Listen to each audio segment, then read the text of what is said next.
over a dozen Opportunity Zone funds throughout the country. So please welcome the panelists.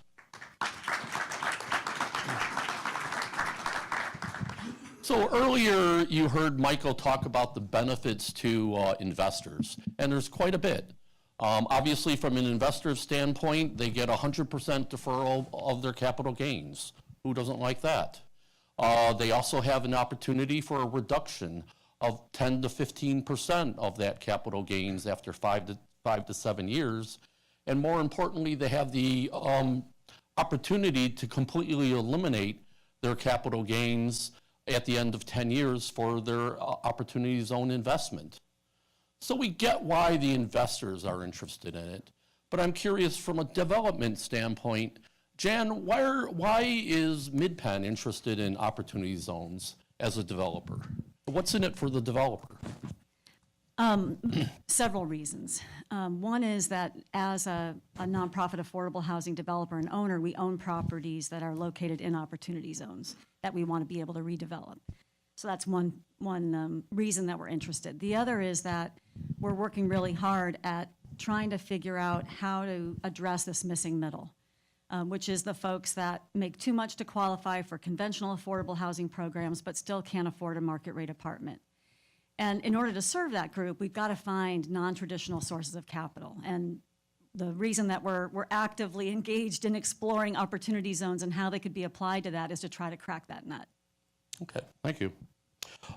Erik, you're not only a developer, but you also are a fund sponsor. What's in it from you? I don't know if you do much affordable housing, but certainly on the market rate development. And again, we certainly understand why investors are interested in it, but what does an Opportunity Zone do for a developer? You know, when we saw these Opportunity Zones come through, and specifically the Opportunity Zone in downtown San Jose, we looked at it as a real, no pun intended, opportunity to do ground-up development. You know, we put together a team at Urban Catalyst that has a lot of experience doing ground-up development, and we were doing development in Opportunity Zones before there were Opportunity Zones. In fact, we've done about 1,000 units in Opportunity Zones. But overall, the development potential in these areas has always been there, and it continues to be there. Thank you. And Kelsey, you represent Opportunity Zones, or the creation of Opportunity Zone funds, a dozen or more so across the country. First of all, who do you represent? Do you represent the investors, the developers, the fund managers? Yeah, so we tend to represent fund sponsors. So the folks who are building opportunity funds for investors. Often those sponsors will partner up with developers. In some cases, we are working with folks who traditionally were developers, but are sort of transitioning more into fund sponsor / developers, where they know how to do the deals in Opportunity Zones, and this is a very attractive source of capital that they can raise and build out an opportunity fund that then they can use to go and do the deals and develop the deals either on their own or with joint venture partners. Thank you. So can I ask a follow-up question? What do you see, since you work in multiple states, what do you see as the advantages of California's Opportunity Zones? Or are they all the same? Yeah, so I personally don't get too involved in the selection of Opportunity Zones or which states are better than others.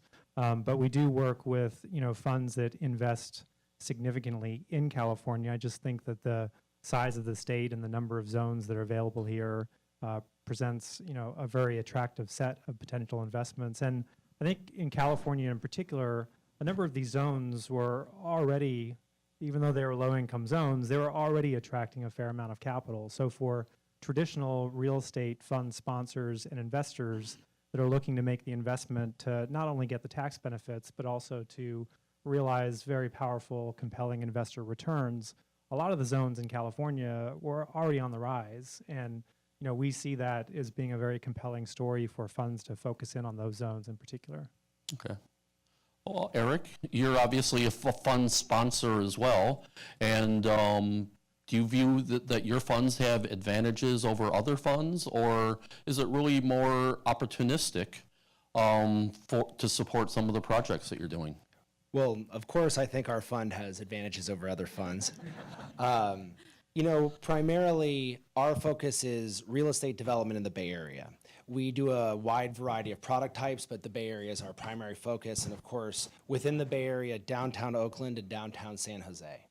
So really, those are the areas that we are going towards because we think that those areas have the most opportunity where we can do ground-up development, where we've been doing ground-up development, and really give a good return to our investors, but also at the same time, improve the community. I mean, we talked a little bit at some of the previous panels about how these funds are somewhat a mixture of investors coming in wanting a return on their investment, but also their impact funds that go into these opportunity zone areas and really improve the communities. Okay. In terms of talking about California's advantages and disadvantages, Michael had said earlier that the creating a fund, the advantages of a fund really are maximized by creating the fund and investments in 2019. But yet we have developments that occur in California that are not quite that easy and don't exactly fit into a neat box where we can get them off the ground in the next 12 months.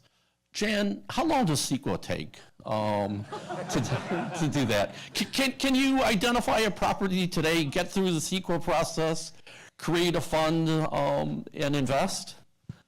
Well, this is an area where affordable housing may have an edge over conventional market rate development because we can qualify for the categorical exemption under CEQA depending on the project and the attributes of it.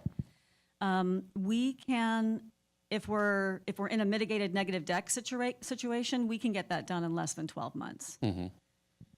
And Erik, how long does CEQA get through you on the conventional process? That is a loaded question. I will say CEQA has taken me anywhere between 12 months and 5 years, depending on the type of project. CEQA can be a very challenging process to go through.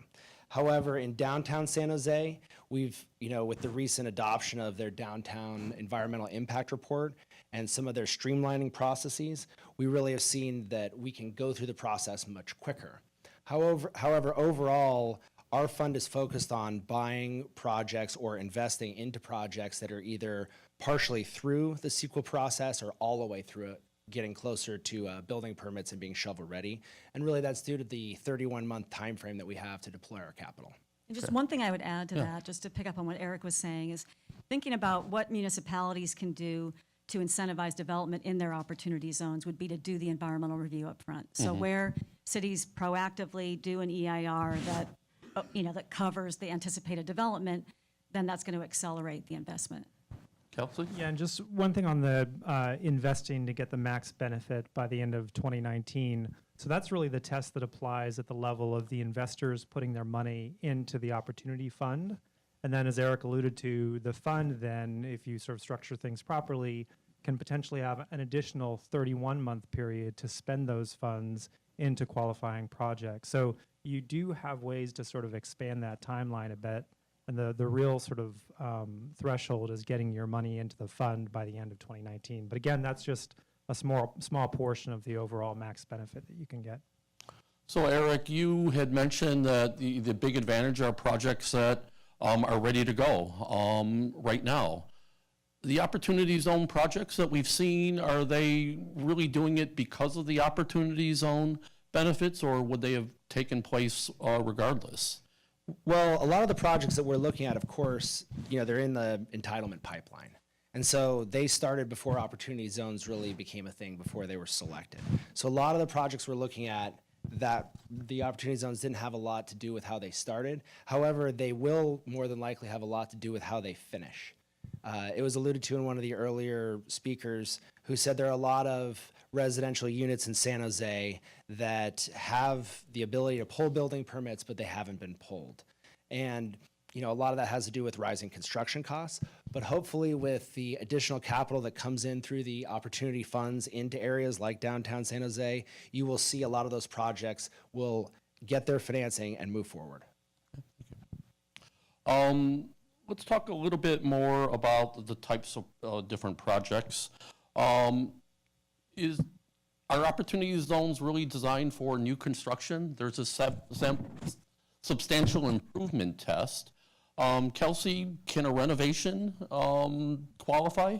Yeah, it can. There are two alternative tests that need to be satisfied at the property level for the property to count as qualifying opportunity zone business property.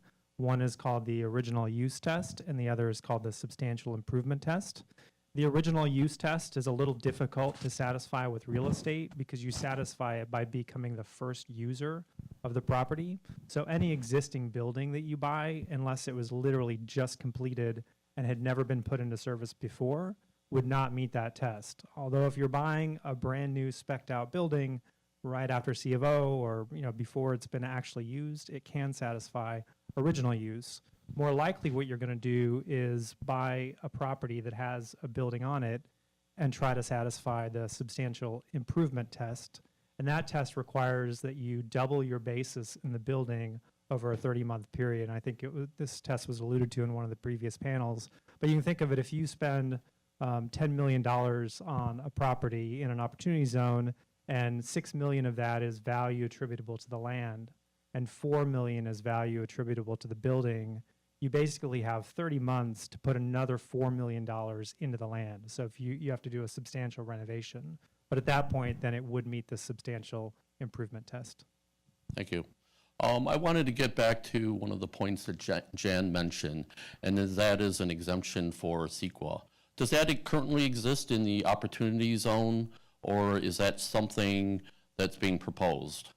And I think the same goes to the additional condition for the California capital gains, the state capital gains tax. Currently, I think there's half a dozen states that all follow the federal requirements, and you can correct me if I'm wrong, Kelsey, but California currently does not offer the additional exemption or the capital gains deferral for opportunity zones. Yeah, that's right. I'll just answer that quickly. California does not conform to the federal law benefit, and I think that was mentioned in one of the previous panels. There is something in the Gavin Newsom's budget to potentially conform on affordable housing and green technology, but that's still a ways away. And then there are many states that do automatically conform to federal. I want to say it's maybe 10 or 12 that do not, and California is in the list of states that do not currently conform to the federal benefit. And the CEQA requirement for affordable housing, does that exist today? That exists today. It's under state law. All right, Yeah. thank you. Is that something that you would like to see apply to opportunity zones for all product types, Erik? Absolutely. I want thought Gavin you would say Newsom to that. give the discount for the state capital gains taxes, and I want CEQA to be like a 2-month process. Yes. Okay. So let's change gears a little bit and maybe talk about some of the either real concerns that community organizations have and cities have, some of it being rhetoric, some of it being real based, and that is whether or not opportunity zones really are more of a catalyst for gentrification or a catalyst for the displacement of low-income people. Obviously, all of these census tracts, all of the opportunity zones are based on low-income census tracts. Jan, do you think there's a concern here, or is it valid or not so valid? Yes, I think there's a concern here, but the concern is it's everywhere. And so wherever investment is happening, there's a concern about displacement and gentrification. And we're seeing that in every community that we work in. I think the potential advantage that communities have in adopting regulations and guidelines around development in their opportunity zones is to really hold the line on the community benefits that they want to see in exchange for the benefits that would accrue to investors. So to me, that's an opportunity that is created through this legislation to be able to allow communities to have more of a discussion around what are the benefits that we want to see if these investments are going to occur. Mm-hmm. Erik, do you have a opinion? I mean, as Jan mentioned, this is an issue not only in opportunity zones, but everywhere. And every time new development occurs, it's a discussion that we have. I mean, overall, our goal when we do ground up development is when we create housing, it's to help solve the housing crisis. when we create office, it's to create new jobs, and the people that brings, that activates retail. It really is to create a synergy. And really the long-term nature of our fund and these opportunity zones where you have the 10-year hold, that makes the projects that we invest in, it makes us a long-term player in the areas that we invest. And hopefully we'll do a lot of projects in these zones, and they will be able to have a synergy together to really create and activate a community. But ask me what changes would make it better. What changes would make it better, Jan? So displacement is one of the biggest potential impacts. And to me, going back to what Kelsey was talking about in terms of the investment in existing qualified property and opportunity zones, and this would be something for the think tank to work on as far as the next wave of regulations, is creating some incentives for reinvesting in existing properties in exchange for preserving affordability. And that could be done by, to be honest, it's the devil's in the details in terms of how that cost is defined. But frequently in the projects that we're working on, where we're doing substantial renovation, we are doubling the cost. Now that's because we're utilizing affordable housing resources to do that. And there are some conflicts between the mechanisms to facilitate opportunity zone investment and affordable housing programs that need to get resolved. But setting that aside, looking at how you could incentivize that investment into existing multifamily rental housing that would help preserve those units is something that I think there's some real possibilities for. Okay, thank you. Well, I know recently the city of Oakland actually passed city goals and kind of a menu and a directive for many developers that they requiring them to justify a certain number of community benefits supporting development, and particularly for concerns with opportunity zones. Is it the role of the city or the state in government to step in and mandate that a developer provide community benefits, or is this just about investments in opportunity zones? Well, having been a part of the Brooklyn Basin Master Plan in Oakland for the last 4 years, I'm aware of Oakland's mandate, and we met it at Brooklyn Basin. Overall... Voluntarily? Yes, voluntarily. Okay. And, it is the goal, as a real estate developer, the cities, you work very interactively with them. And if they have programs in place or they have suggestions to give community benefits to certain areas, we always work with them. Mm-hmm. We like to talk to stakeholders. We like to talk with cities. We like to figure out how we can best impact those cities. And so while I do think it's a role, it is something that I would like to discuss moving forward with any agencies that are interested. Thank you. Jan, should government mandate it, or is it discretionary? I think it's a combination, and I wanted to pick up on what some of the comments Daniel made in the previous panel about how, to me, it's part of the community's responsibility to make that ask of government and to really hold government accountable for the benefits that we want to see. And certainly that dialogue has happened in Oakland at a huge scale, and I think it's happening in communities all over. I can't go to any city council meeting without there being a line of people out the door talking about the impacts that are happening in their community today. So I think that's a big part of it. It's got to come from the community in terms of what are the benefits they want, what do they want to see in exchange for this investment in their community. Thank you. We talked about obviously that new construction certainly is a big benefit for investors and meets many of the tests, and in many cases renovation can. Kelsey, are there particular asset classes that work better besides residential, perhaps office, industrial, or is it just a function of adding value? Yeah, no, I think many of the traditional real estate asset classes can work very well in an opportunity fund.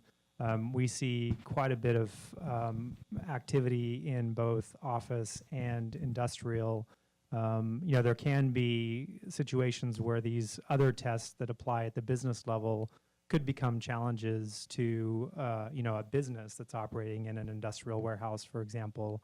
But if you're purely a real estate investor, you're investing in a fund that's going to buy the real estate and lease it out to an operator, it's really the type of asset class is not going to be all that relevant to your ability to take advantage of the incentives under this legislation. The more challenging aspects, at least from a structuring perspective, tend to be, am I going to create an opportunity fund that does one project with a handful of investors? That's relatively straightforward. Or am I sort of more ambitious in a sense, and I want to have an opportunity fund with many investors that draws lots of discretionary capital and wants to make many investments? And in some ways, that can be a much more sort of powerful way to come into the market, because you can do a lot of things with more money, but it's also much more complex to structure that kind of a fund. Eric, I know you develop multi-classes of real estate, and you have a fund. Are you seeing that there's a particular asset class that is more advantageous? Well, the way that we look at it, of course, is we do multiple types of product, including office, warehouse, multifamily, student housing, senior housing, hotels. Overall, we look at what the market is giving us, what the zoning designations that the city has put on certain pieces of property, and how the returns are looking, especially when it comes to construction costs. Maybe a more interesting way to answer the question is, what types of properties do we look at as an easier asset class when it comes to a reposition? So, Jan talked a little bit about how she repositions below market rate multifamily. We have a harder time looking at repositioning market rate multifamily, because it's hard to, when you look at the cost of the building, it's hard to spend on a one-to-one basis and still have a project that pencils when you're looking at redeveloping market rate multifamily. It's easier when you're looking at, say, a big office redevelopment or industrial redevelopment. I wanted to get back and talk a little bit about your fund, because it's centered in the Bay Area and principally, I believe, in Oakland and San Jose. Why those two communities? Well, those two communities for a number of reasons. The first is, I've been a champion of downtown San Jose my entire career. I've been doing real estate development in and around the downtown core, and it's been a passion of mine. So I love San Jose. Second, I've done a lot of work in Oakland and throughout the Bay Area. San Jose itself, it seems like it's right on the cusp of an office boom. I mean, you see Palo Alto as like the center of the universe, and you see, as it expands, you see office development in Sunnyvale and Cupertino, and as those areas have really been built out, you kind of look at what's next. And when you look at what's next, you see downtown San Jose and North First Street. You see Google coming in. You see Jay Paul coming in and buying big properties. You see Gary Dillabo coming in and buying a bunch of properties. You see that there is this wave, and it's really time to catch it, especially in San Jose. Oakland, on the other hand, Oakland is really a function of San Francisco, and as San Francisco increases in values and, creates jobs, you see people thinking, well, it's a lot cheaper to live in Oakland. It's only, 15 minutes without traffic across the bridge and 12 minutes on BART. So you see a real, in the last, say, 5 to 10 years, you see a real renaissance happening in Oakland, where the residents of Oakland and the developers have really come together to create a cool place to live. Thank you. Your fund, I think Michael Novogradac mentioned there was $1 billion in actual funds that were deployed last year. Your fund's $250 million. That a quarter of the entire country's opportunity funds that were created?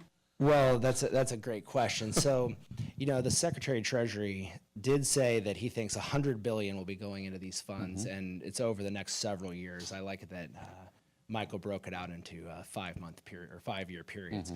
But overall, really the regulations from the IRS as they came out, the first tranche gave a lot of clarifications, and that was at the end of October. So you saw a lot of funds sitting on the sidelines really waiting for those clarifications to come out. One of the major ones was the 31-month time frame to deploy your capital. Before that, it was 6 months.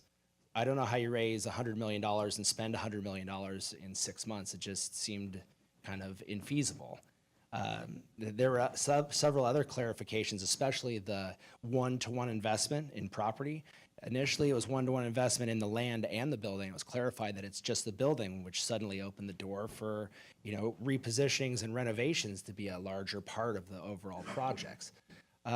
So you saw that came out. You also see the new one coming out. You see people waiting for the clarifications before they make their leap into creating their funds. But we don't think we're going to have any issue at all raising money or spending money with the current regulations that are out. And do you view your fund as being more opportunistic versus strategic? Yeah, that's a great question. I look at our fund in both ways. You know, we are opportunistic as in if I see a project in Seattle or Los Angeles or San Diego, I'm obviously going to take a look at it. I'm not going to say I'm not doing this project because it's not in the Bay Area. But strategically, we are focused on the Bay Area. The Bay Area is where we have all of our experience, where we have been working and operating for our entire careers. And we really like the job engine of Silicon Valley sort of as the backbone to our investments. We think our investments here will be safer because of it. And, you know, I mean, we're lifelong residents. Here we are. So I'm curious, these funds, you know, seem so easy. You know, you self-certify to create a fund, and yet you've got an entire cottage industry being created. I think Nationwide Exchange Services in the room, and they provide services to funds effectively to help them manage it. Kelsey, what's the big deal? I thought you just self-certify it. What has to be done after that? Yeah, it's actually all that easy. So everybody, you build your own fund, self-certify, you'll be all set. Erik did it. Yeah, Erik didn't have any help, by the way. He did it all by himself. So no, I mean, there are easy ways to build an opportunity fund, and then there are hard ways. The easiest way is, like I mentioned, if you have a single project, you have a couple of investors that recently recognized capital gains, they're all ready within their 180-day window to put them into your fund. You're ready to go buy the asset. You've gone through CEQA. Everything's ready to go. And that's relatively straightforward from a structuring perspective, assuming all that other stuff works out. Now you say, well, I actually want to do a fund that invests in more than one project. Well, then it becomes sort of exponentially more difficult to manage through these rules, in part because there's still a lot of uncertainty, and in part because of this issue that I think Michael mentioned that we refer to as the interim gains problem, which, you know, unless this is corrected, it basically says if you have a fund that owns more than one asset, when you sell one of those assets, you're unlikely to sell them both to the same buyer. Or let's say it's a fund with 10 assets. You know, it becomes less and less likely that you're going to find a single buyer to buy everything. So normally with a real estate fund, you sell them off one at a time over a reasonable amount of time. And as you sell those out, the gains are allocated through to partners usually on their K1s, because you're usually setting up yourself as a partnership. The problem with that is that under the opportunity fund rules, those types of gains are not benefited at all. So it just simply doesn't work to have a fund with more than one asset sell off assets one at a time, unless you put in place something that's a little bit unusual and you sort of, you know, end up developing structures that are, you know, sort of work within the legislation as we have it now, although there's still some open questions. And, you know, it's very complicated to get those to work out properly, even though it does appear that this legislation was intended to allow, you know, multiple asset funds and, you know, long-term funds that invest in more than one properties.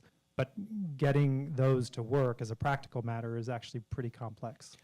I can definitely speak to the complexity of structuring the fund. I have a lot of experience with entity structuring, and this opportunity fund that I've created, Urban Catalyst, it took me 5 months and several $100,000 just to create the structure. Of course, Kelsey is my attorney and Michael is my accountant, and they helped quite a bit. Okay. So it's not quite so easy. Creating the fund's easy, but it sounds like there's a lot of things that go on subsequent to that. We like to say that creating the fund was challenging and complicated, but investing in the fund is very simple. I mean, I guess just to give you another example of one of the things that can become tricky if you have a fund where you're trying to attract capital from many investors, one of the requirements to get the benefit is that you have to have a capital gain that you want to invest in the fund, and you have to invest that within 180 days. So that's pretty easy if it's, you know, Erik and one investor. You know, you just sort of line everything up so that that investor has gains and can put those gains into the fund within 180 days. But now assume you have 20 investors, and they've all recognized gains at various different times. and they probably can't all invest at the same time because some of them are going to be outside of that window. So then you've got to, well, how do I build my fund so that I can leave a reasonable enough sort of open window for investors to come in at different points, maybe throughout the entire year of 2019? Do I pay some of them a preferred return, or do I sort of let them all come in at different times but on the same terms? And just that one requirement, the 180-day rule, becomes very difficult the more investors you layer on. Thank you. So that's an interesting point. The funds come in various different forms. To me, my brain, my simple brain, understands a single investment, single asset, single investor fund, and what happens in there. In the case of multi-assets, multi-investors, how do you redeploy funds with the timing that's so different within that 10-year period? Yeah, well, right now there's no real rule that allows you to sell an asset within a fund and redeploy those proceeds into another asset, even if the new asset is in an opportunity zone. Now, this is one of the items that the letter from the co-sponsors of the bill talked about to Treasury, saying, look, we intended for there to be reasonable ability for a fund to reinvest proceeds, so you don't have to literally, when you invest in a project, hold that project for the entire 10-year period.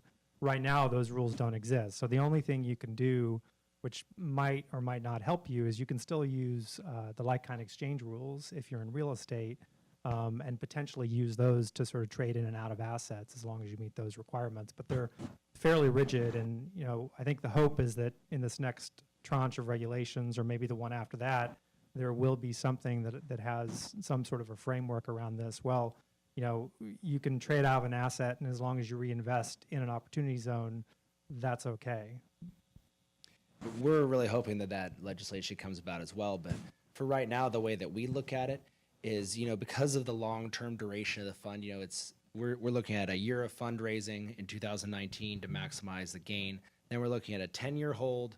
Then we're looking at a disposition of assets. So let's say that our fund, when it's all said and done, will take between 13 and 14 years for us to return all of the initial investments and profits back to our investors.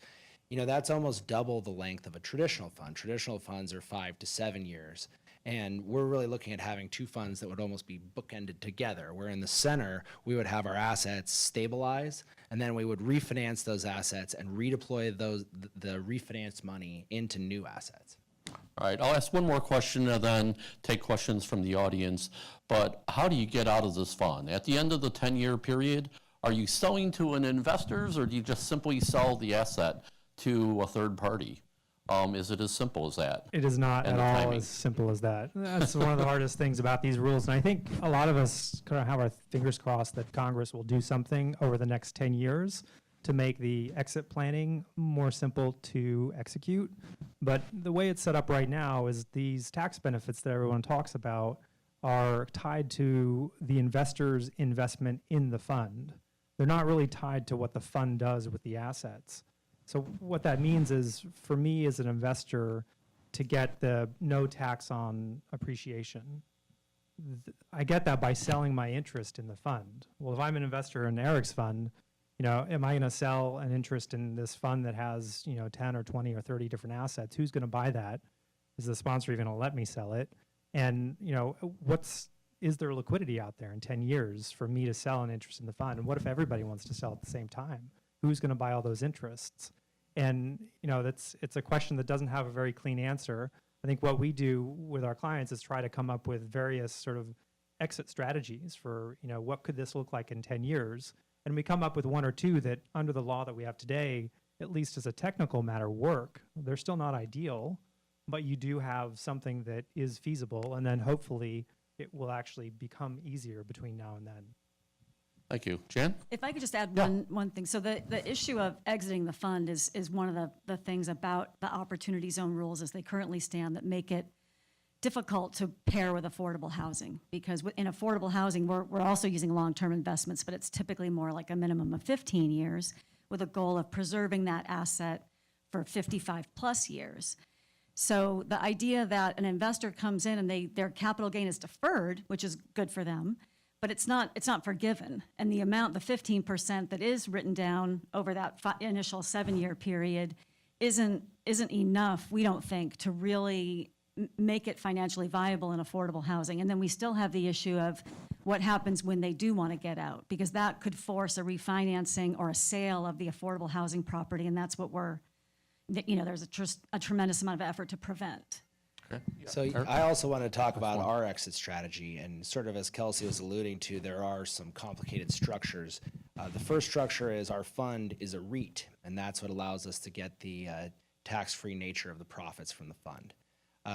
One of the rules for a REIT is when you declare and start selling assets, you have 2 years to liquidate all your assets. We're planning on liquidating our assets one at a time to different buyers instead of in, say, a bulk sale to maximize the return to our investors. Overall, we like the 10-year hold because it's, in general, real estate appreciates over 10 years, but we also like it that we're not forced to sell in a certain time frame.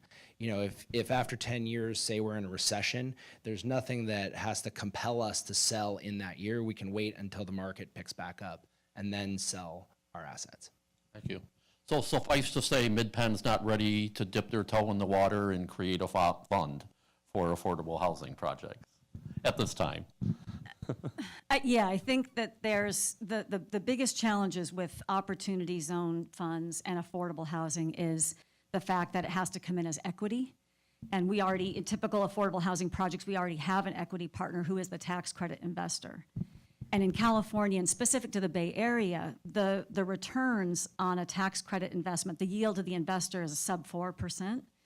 So, and they're typically the big banks who don't have a lot of capital gains. So there isn't really an additional incentive for them to increase their pricing in an opportunity zone.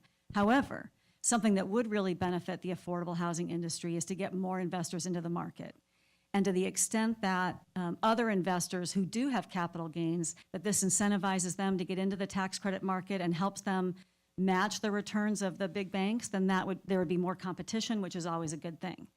And certainly in other parts of the country where there's more credits and less demand, it could also be more beneficial. But here in the Bay Area, we're at this point not seeing a lot of application for tax credit finance projects. The application that we're really pursuing is for workforce housing that would be non-tax credit assisted. Thank you. So with that, I'll throw it open to questions from the audience. Hang on.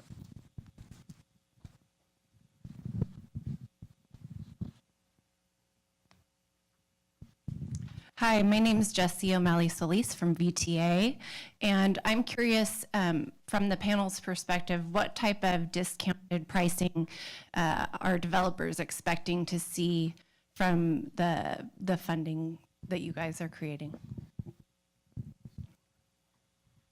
Equity cost out into the market.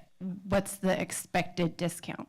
Sure. So I think if I could rephrase your question a little bit, are you asking specifically, are we going to be able to pay more for land, or if we're a joint venture financing, are we going to be able to give better terms than other types of investors?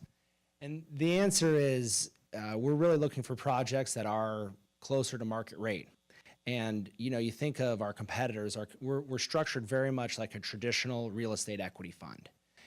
A lot of our competitors, other real estate equity funds that focus on ground-up development, they raise their money from pension funds and endowment funds that don't pay taxes. So they're already in the market, and they've already set the standard of what is a return on investment.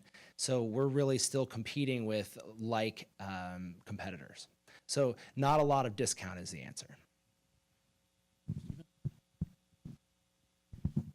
Hi, yes, Stephen again from the council. Question for Erik and the panel. I'd be curious to the extent the proposed reasonable 31-month working capital period enables you to look at projects that are not yet through entitlement. I'd just be curious, to what degree do you see that enabling other projects that are not yet through the pipeline? Well, we look at the 31 months as a good time frame. overall for us to be able to deploy capital. And one of the things that we're going to do in order to make sure that we're able to deploy that capital in that time frame is our first couple of projects we're going to do with all cash, so we can get all of our money out into the market. We're always able to refinance and pull that money back and then redeploy it into new projects. So from an entitlement timeline, I can always get into contract on a property that needs entitlements and say it takes 30 months to get through CEQA and everything else. And I can always do that as, say, a secondary or third round of projects. As far as new projects coming in, I mean, it's always good when you see opportunity funds created, focus on opportunity zones. It's going to create a lot of capital that has to invest in specific areas. So I would think that a lot of property owners are going to see that there is this availability of capital, whether or not it's necessarily less expensive or not. I mean, supply and demand says that if there's a lot of people going after one project, it's definitely going to, you know, increase the affordability of our products. But you know, we think that overall people will be coming into the market, people will be entitling their properties, and it should create more projects in the pipeline. Yeah, and I would just agree. I mean, this is a strategy that Erik alluded to of how do I sort of maximize what the 31 months is giving me? And, you know, one way that you might think about that is, well, if I'm going to raise $100 million or maybe smaller, $10 million of equity capital, but I also tend to finance real estate at 60 or 70%. How can I sort of use those two things together with a 31-month rule to get me maybe more than 31 months? And, you know, one idea there is, well, I'll spend all the equity capital first and, like, you know, let those investments sit. And then as new investments roll in, I can refinance out the equity in the first investments and then use those dollars to invest in the next round of investments. So, you know, there are some ways like that you can think about trying to get the most out of how that 31-month rule works. And, you know, there, as always, going to be sort of areas of uncertainty here, but, you know, we tend to think, are we doing what the legislation is really supposed to do? And the answer is often yes, if you're putting more money into the zone. Hi, Ralph Borelli, Borelli Investment Company. Kelsey, I have a question on the 31-month deployment and the definition of that. So if you're going through CEQA, you go through all that brain damage, you get your CDs put together, you enter into a GMAX construction contract, so you're contractually obligated to build the building, but due to the timing of construction, you can't spend the money during that period of time. If you're signing that contract to build the building, does that constitute deployment? So, I mean, I don't know that this is entirely clear. I think my view would be that you have to actually spend the money for you to meet this test. I mean, so the test says that you can't have more than 5% of your gross assets consist of cash and working capital. So that's the test. That's kind of the starting point. And what the 31-month rule is, it says, well, you don't have to worry about cash or working capital violating that test as long as you have a reasonable working capital plan to spend that money on qualifying expenditures during 31 months. And so the first step is, do I have a plan that, at least in theory, could be satisfied where I spend all the money in 31 months? You want to be able to get to that point. And then, you know, the follow-up questions are, well, what if I don't finish? Or what if the project dies? Like, and those what if questions don't have clear answers. But again, I tend to hope optimistically that if you're acting reasonably and you're spending the money according to the plan, if things happen that are outside your control, or if the plan takes longer, that you'll be okay. That'll be clarified in a way that's helpful, or at worst, you'll sort of have a violation of the fund terms. But a violation of the fund terms in this context generally just means you pay a penalty, which is sort of a monthly penalty, like an interest charge. So it's not like everybody loses and you go home, right? So you may have to pay some money to the IRS in the worst case. Thank you. I'll take the moderator's prerogative of asking one last question. And since we're in City Hall, Kelsey, I'll have to ask you, is there a role that opportunity funds to fund public infrastructure? Yeah, I think maybe. I mean, you know, I have a couple of clients that are looking at very large opportunity zone projects. I don't think they're technically infrastructure, but they're multi-phase projects that'll take many years to complete. And I think there are ways to make those work within the opportunity zone legislation. I mean, you do run out of time in 2028. That's when the zones expire. So I think you probably need to have a plan to be finished building by 2028. But I can't think of anything that would take infrastructure projects off the table from an opportunity zone perspective. Well, thank you for our panelists. Please give them a hand. And they'll certainly be available after to answer additional questions.